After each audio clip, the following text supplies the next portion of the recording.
Honor is about to introduce its third foldable smartphone just 1.5 years after the company's first ever foldable handset, the Magic V.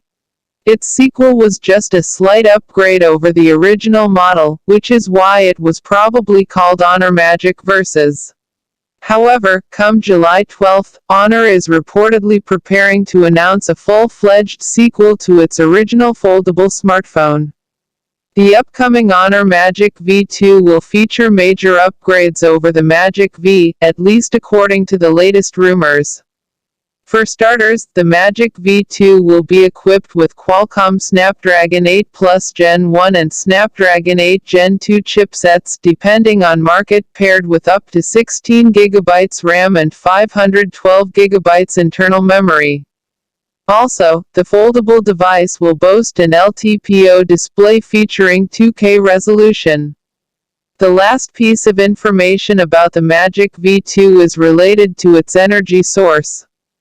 The phone is rumored to pack a large 5000 mAh battery with 66W wired and 50W wireless charging support.